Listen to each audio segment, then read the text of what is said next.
Tariq road Karachi Pakistan کی مدینہ مسجد سے ہے کہ وہاں طارق روڈ میں پارک میں مدینہ مسجد بنا دی، غیر قانونی مسجد بنا دی، اور اب حکومت اس کے بدلے دوسری جگہ پر مسجد بنانے کو جگہ دے رہی ہے، تو علماء کو یہ منظور نہیں ہے۔ تو حضرت یہ فرمائیے کیا اسلام کسی بھی جگہ قبضہ کے ساتھ مسجد بنانے کی اجازت دیتا ہے؟ اچھا، یہ وہاں کے لوگ ہیں کراچی کے، ان کی آج کل بڑا سینسیو مسئلہ چل رہا ہے۔ جی جی ہاں، لگتا ہے اس پر انہوں نے یہ سوال کیا۔ جی تو پہلی بات یہ کہ اسلام کو آپ کہہ رہے ہیں کہ عدل کی بات کر رہے ہیں، اسلام تو فضل سے کام چلا رہا ہے، آپ تو اس سے عدل مانگ رہے ہیں، اسلام تو فضل سے کام چلا رہا ہے۔ وہ تو آپ کا جو ہے وہ وزیر اعظم ہاؤس کو مسجد نہیں بنا رہا، آپ کے وزیر اعظم ہاؤس کو تسلیم کر رہا ہے، آپ کے وائٹ ہاؤس کو تسلیم کر رہا ہے، اسلام کی مہربانی ہے، یہ عدل نہیں، یہ عین فضل ہے کہ آپ کے گھر کو گھر تسلیم کر لیا اسلام نے، یہ اسلام کا فضل ہے۔ آپ عدل کی بات کریں، اسلام تو عدل سے اوپر کی بات کرتا ہے۔ آپ کی دکان کو دکان مان لیا اسلام نے، یہ اسلام کا فضل ہے۔ آپ کے جو ہے وہ کھیل کے میدان کو کھیل کا میدان مان لیا اسلام کا فضل ہے۔ اگر عدل پہ آئیں تو پھر پوری روئے زمین ہی مسجد ہے۔ اچھا، ہاں، پوری روئے زمین مسجد ہے۔ آپ کا پارلیمنٹ ہاؤس جو ہے پاکستان کا، وہ بھی مسجد ہے، پھر اب وہ اس سے آپ خالی کریں۔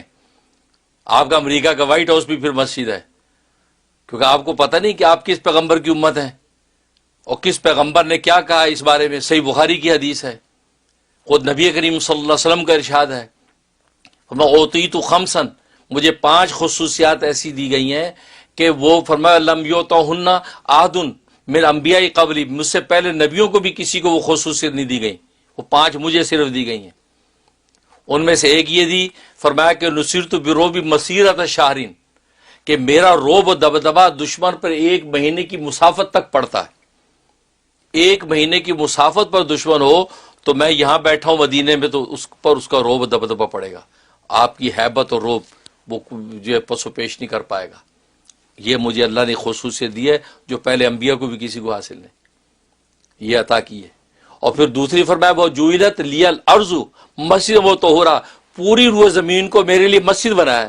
لفظ مسجد صاف فرمایا، پوری روئے زمین مسجد۔ جس نبی نے کہا کہ میرے لیے، میری امت کے لیے پوری روئے زمین مسجد ہے، آپ پارک لے کے پھرتے ہیں،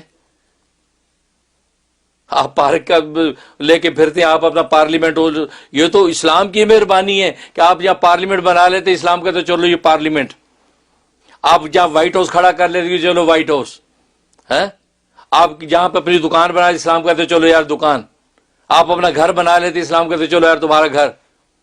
لیکن آپ کو پتا ہونا چاہیے پوری روئے زمین بالقوہ، روحانی طور پر بالقوہ پوری زمین مسجد ہے۔ یہی وجہ ہے کہ آپ کا پارلیمنٹ آج مسجد میں کنورٹ ہو سکتا ہے، لیکن مسجد آپ کے پارلیمنٹ میں کنورٹ نہیں ہو سکتی، کیونکہ جب مسجد بالقوہ ہے اس میں روحانی اور معنوی طور پہ مسجدیت کی کوئی طاقت ہے، اور وہاں جب بالفعل بھی مسجد بن گئی پھر تو ہٹانے کا مجال ہی نہیں، آپ کو دنیا کی کوئی طاقت ہلا نہیں سکتی اس کو، کیونکہ بالقوہ تو آلریڈی مسجد ہے۔ نبی فرما رہے ہیں، صحیح بخاری کی حدیث ہے، آپ کا وائٹ ہاؤس جو ہے وہ وائٹ ہاؤس کو آج مسجد میں کنورٹ ہو سکتا ہے، لیکن مسجد وائٹ ہاؤس میں کنورٹ نہیں ہو سکتی، کیونکہ وہ مسجد بالقوہ مسجد ہے، اور اس پر بالفعل بھی جب مسجد بن گئی، آپ نے دیواریں کھڑی کر کے باقاعدہ مسجد بنائی، اب تو کوئی مائی کا لال اس کو کنورٹ کر ہی نہیں سکتا۔ آپ قبضوں کی بات کرتے ہیں، قبضہ نہیں، اسلام اپنا حق استعمال کر رہے، قبضہ نہیں ہے۔ قبضہ تو کسی کے حق کے اندر تصرف ہوتا ہے، یہ اسلام کا اپنا حق ہے، پوری زمین کو مسجد بنایا۔ نبی کے الفاظ مسجدن کے الفاظ ہیں، آپ اس کے سیدھے سادھے مسجد کا لفظ کا ترجمہ سیدھا سادہ کریں، کیوں کہ اللہ تبارک و تعالی نے اس کائنات کو بنایا اپنی عبادت کے لیے۔ وما خلقت الجن والانس الا لیعبدون، کہ میں نے جنوں اور انسانوں کی تخلیق صرف اپنی عبادت کے لیے کی ہے، اور عبادت میں سب سے اعلیٰ فرد عبادت کا نماز ہے، اور نماز کے لیے سب سے اہم محل جو نماز کا مسجد ہے، تو مسجد گویا کہ کائنات کی تخلیق کا مقصد ہی مسجد ہوا ہے، کیونکہ عبادت کا مقصد مسجد ہی سے پورا ہوتا ہے، تو پوری کائنات مسجد ہے۔ لیکن اسلام نے کتنی رحمت کی آپ کے ساتھ، آپ کسی جگہ اپنا گھر بنا لیتے اسلام کو، تو چلو تمہارا گھر اس کو تسلیم کر لیتے، لیکن آپ کا گھر اینی ٹائم مسجد میں کنورٹ ہونے کے لیے تیار کھڑا ہے. آج اپنا گھر مسجد بنا دیں تو کوئی دنیا کی طاقت نہیں روکے گی، گھر مسجد بن جائے گا. لیکن مسجد جب بن گئی تو وہ دوبارہ گھر نہیں بن پائے گا.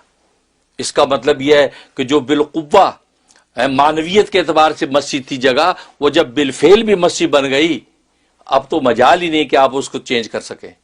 اب آپ قبضوں کی بات کرتے، قبضہ نہیں، اسلام اپنا حق استعمال کر رہا ہے. اگر اس پارک کی جگہ پہ مسجد بنی ہے تو اس کا اپنا حق ہے بھائی.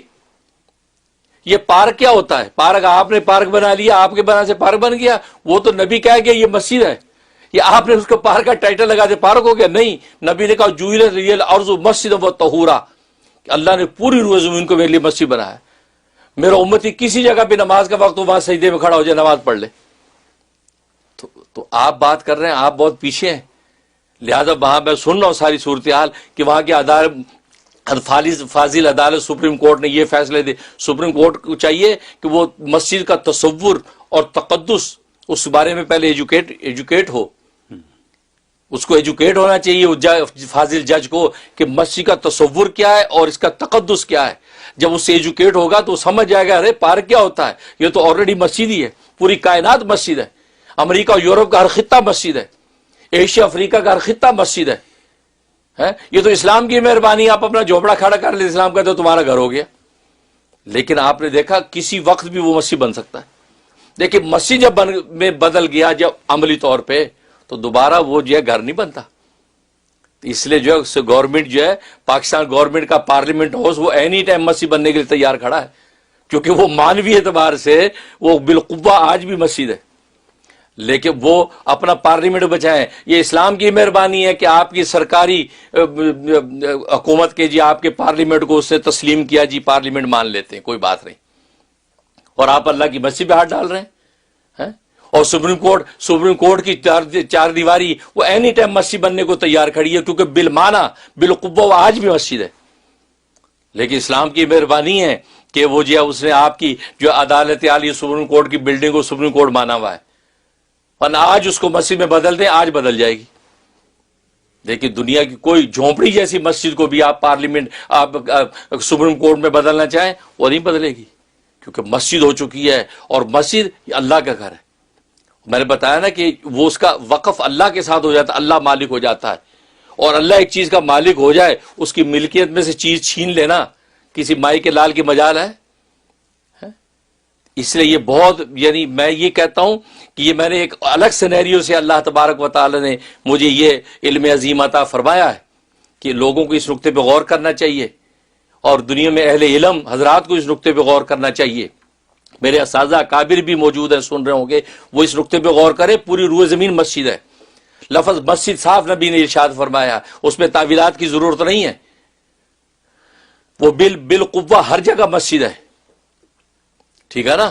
لہذا یہ کہنا کہ جی یہ پارک کی قبضہ تھا، یہ ہو گیا، یہ ساری ڈھکوسلے ہیں. اور پھر اس معنی میں بھی اگر لے لیں، اس نقطہ نظر سے بھی غور کریں تو بھی آپ کا فیصلہ غلط ہے، کیونکہ وہ سرکاری زمین ہی نہیں ہے.